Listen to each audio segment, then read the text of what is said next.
আমরা আজকে আরেকটি ছাত্রগণ অভ্যুত্থানের পরে এখানে সমবেত হয়েছি। 24-এর যে ছাত্রগণ অভ্যুত্থান, সেই গণ অভ্যুত্থানের ফলে আমরা একজন ফ্যাসিস্ট শাসককে দেশ থেকে চলে যেতে বাধ্য করেছি। 69-এর গণতান্ত্রিক অভ্যুত্থানে তৎকালীন সামরিক শাসক আইয়ুব খানকে চলে যেতে বাধ্য করা হয়েছে। কিন্তু যে কথাগুলো অনেক বক্তাই বলেছেন যে আমরা আমাদের সেই শিক্ষিত যে লক্ষ্য, সেই লক্ষ্য আমরা পূরণ করতে পারি না। জয়েদ সাহেব বলেছেন যে আজকে প্রায় এত বছর পরেও আমরা একটা নির্বাচন করতে পারি না। এটা একটা সামগ্রিক ব্যাপার। আমরা যারা রাজনীতি করি, আমরা চেষ্টা করি, আমরা বদলানোর চেষ্টা করি, কিন্তু দেখা যায় সবগুলো সবসময় আমরা বেড়ে উঠি না। কারণ প্রতিক্রিয়াশীল যে চক্র আছে, সেই চক্র এত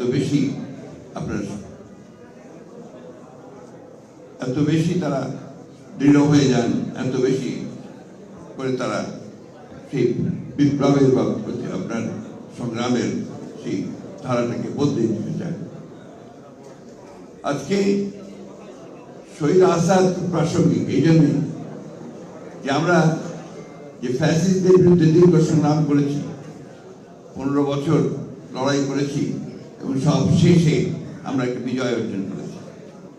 সেই বিজয়ের মধ্য দিয়ে আমরা সামনে যে দিনগুলোকে আশা করছি, প্রত্যাশা করছি, সেই দিনগুলো যেন আমাদের সেই স্বপ্নগুলোকে যারা প্রাণ দিয়েছে তাদের স্বপ্নগুলোকে যেন বাস্তবায়িত করতে পারে, এটাই হচ্ছে আমাদের প্রত্যাশা। আজকে অনেক কথা হচ্ছে বিভিন্নভাবে, এবং সেই কথাগুলো এমনভাবে বলা হচ্ছে যাতে করে তর্ক, অনেক নতুন নতুন তর্ক সৃষ্টি করা হচ্ছে। আমরা সোজা কথায় যেটা বুঝি, সাধারণ মানুষ যেটা বোঝেন, যে পরিবর্তনের পরে তারা একটা গণতান্ত্রিক রাষ্ট্র চান। সেই গণতান্ত্রিক রাষ্ট্রে তারা তাদের অধিকার থেকে ফিরে যান, তারা যেন তাদের মোটা ভাত মোটা কাপড় পরে থাকতে পারেন সাধারণ মানুষ, তারা যেন ভোটের অধিকারটা পান, তারা কথা বলার অধিকার পান, এবং তাদের সন্তানেরা যেন লেখাপড়া শিখতে পারে, তারা যেন একটা সুন্দর একটা সমাজে, যে সমাজে দুর্নীতি থাকবে না, যে সমাজে অন্যায় থাকবে না, যে সমাজে মানবিক মূল্যবোধ থাকবে, যে সেখানে ন্যায় বিচার থাকবে, সেই ধরনের একটা সমাজ তারা চায়। কিন্তু সবসময় আমরা সেটা পাই না। যে কথা আমি আগে বলেছি, দুঃখিত। আমাদের সামনে যে বিষয়গুলো সে এখন দাঁড়িয়েছে, একটা কথা আমি সবসময় বলি, যে কথা বললে আমার অনেক সমালোচনা হয়। আমি বলি যে নির্বাচনটা দ্রুত হওয়া দরকার। কেন বলি এই কথাটা আমি অনেকবার বলার চেষ্টা করেছি, কারণ আমরা বিশ্বাস করি যে নির্বাচন, যেটা থেকে আমরা প্রায় 15 বছর বঞ্চিত, এই নির্বাচনের মাধ্যমে আমাদের জনগণ তারা তাদের প্রতিনিধিকে নির্বাচিত করবার একটা সুযোগ পাবে। এখন এখানে জোর করে যদি সেই বিষয়টাকে আপনার একটু বিতর্কিত করে ফেলা হয়, তাহলে জনগণ আবার তাদের সেই অধিকার থেকে বঞ্চিত হবে।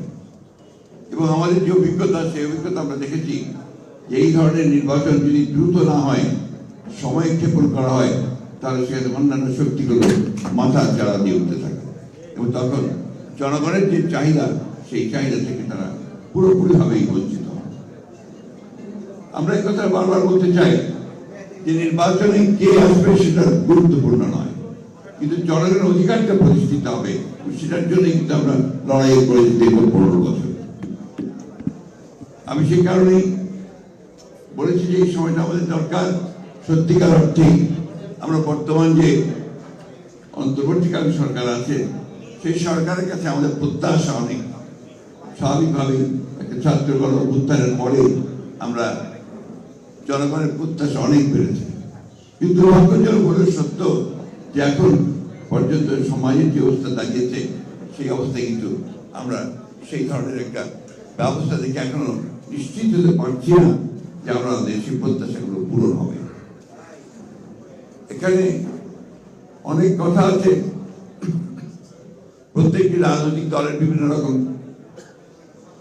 প্রোগ্রাম আছে, কর্মসূচি আছে, সেই কর্মসূচিগুলো নিয়ে তারা এগোতে চায়। একটা বিষয় কিন্তু সবাই একমত, একটা নির্বাচন হওয়া দরকার। নির্বাচনটা শুধু একটা দলকে ক্ষমতায় বসানোর জন্য নয়, নির্বাচন একটি গণতান্ত্রিক ব্যবস্থা দিয়ে যাওয়ার জন্য একটা পথ সৃষ্টি করা, একটা দরজা পার হওয়া। আজকে প্রশ্ন হচ্ছে সংস্কারগুলো সবগুলো করে আপনার নির্বাচনে যাওয়ার প্রশ্ন হচ্ছে, তাহলে কি আমরা 4-5 বছর ধরে অপেক্ষা করব, বা যতদিন সংস্কার সম্পূর্ণ হয় ততদিন ধরে অপেক্ষা করবে জনগণ যে তারা তাদের ভোটের অধিকার থেকে বঞ্চিত হবে? আমরা এখন দেখছি যে আমাদের আমলাতন্ত্র আগে যে ব্যবস্থা ছিল সেই ব্যবস্থায় তারা এখন সচিবালয় থেকে শুরু করে সমস্ত প্রশাসনে তারা একইভাবে তাদের ভূমিকা পালন করছে, কোনো রকম উন্নত হয়। বিশ্ববিদ্যালয়গুলোতে লেখাপড়া প্রায় বন্ধ হয়ে গেছে, স্কুল কলেজগুলোতে সেই ধরনের লেখাপড়া হচ্ছে না, স্বাস্থ্য ব্যবস্থা প্রায় ভেঙে পড়েছে, এগুলো অতীত থেকেই এসছে। এখন সেগুলো পরিবর্তনের এত অল্প সময় সম্ভব নয়, কিন্তু আমরা সেই পরিবর্তনগুলো চাই। সেই কারণে আমরা বলেছি যে নির্বাচন দ্রুত হওয়া দরকার। নির্বাচন দ্রুত হলে যে দল ক্ষমতায় আসবে তার যে রাজনৈতিক যে কমিটমেন্ট টু পিপুল থাকবে, সেই কমিটমেন্টগুলো তারা পালন করার জন্য অবশ্যই দায়বদ্ধ থাকবে। আমরা এই কথা আমি গতকালও বলেছি, আমাকে একটি সাংবাদিক ভাই নিয়ে প্রশ্ন করেছেন যে অন্তর্বর্তীকালীন সরকার যদি নিরপেক্ষ না থাকে তাহলে একটা নিরপেক্ষ সরকার দরকার হবে নির্বাচনের সময়। আমি গতকাল বলেছিলাম কারণ আছে, কারণ আমরা দেখি যে বেশ কিছু বিষয়ে অন্তর্বর্তীকালীন সরকার নিরপেক্ষতা পালন করতে পারছেন না।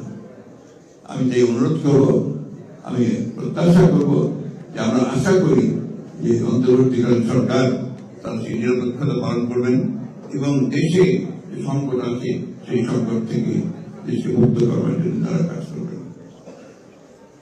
আসাদের মৃত্যু, জহির সাইদের শাহাদাত বরণ এবং আরো অসংখ্য মানুষের জীবনদান ৭১ সাল থেকে শুরু করে তার আগে থেকে শুরু করে যে দান একটা সত্যিকার অর্থে গণতান্ত্রিক রাষ্ট্রের জন্য, সেটাকে যদি সত্যিকার অর্থে আমাদের অর্থবহ করতে হয় তাহলে আমাদের যে প্রয়োজন হবে যে ন্যূনতম বিষয়গুলোতে আমাদের ঐক্যবদ্ধ হওয়া। আমরা আমাদের যারা একসাথে আন্দোলন করছিলাম, যুগপৎ আন্দোলন করছিলাম, আমরা 31 দফা কর্মসূচি দিয়েছি। এখন যদি কোনো পরিবর্তন করতে হয় বা পরিবর্তন করতে হয় সেটাও সামনে আসতে পারে, ওটাকে সামনে রেখে কিন্তু আমরা এগোতে পারি। যা আমি মনে করি যে আমাদের এই ন্যূনতম যে সংস্কার হচ্ছে নির্বাচন কেন্দ্রিক, সেই সংস্কারগুলো করেই আমাদের দ্রুত নির্বাচনের পথে যাওয়া উচিত এবং নির্বাচনের মধ্য দিয়ে যে সরকার বেরিয়ে আসবে তাদের দায়িত্ব হবে এখানে আপনার পুরোপুরিভাবে সেই সংস্কার যে কমিটমেন্ট আমাদের আছে, একত্রিত কমিটমেন্ট, সেই কমিটমেন্টকে বাস্তবায়িত করা, জনগণের প্রত্যাশাকে পূরণ করা। আমি বক্তব্য দীর্ঘ করবো না, আমি আগে বলছি আমি অসুস্থ। আমি শুধু এই কথাই বলতে চাই, আসাদের রক্তকে আমরা বৃথা যেতে দিতে পারি না, জুয়েলের রক্তকে আমরা বৃথা যেতে পারি না, সাইদের রক্তকে বৃথা দিতে পারি না। সব মিলিয়ে আজকে যারা আমাদের জন্য, আমাদের ভবিষ্যতের জন্য তারা প্রাণ দিয়েছেন, সেই তারা চেয়েছিলেন যে স্বপ্ন ছিল, সেই স্বপ্নগুলোকে যেন আমরা বাস্তবায়িত করতে পারি, সেই জন্য একটা ঐক্য গড়ে তুলে আমরা যেন সেটা অর্জন করতে পারি।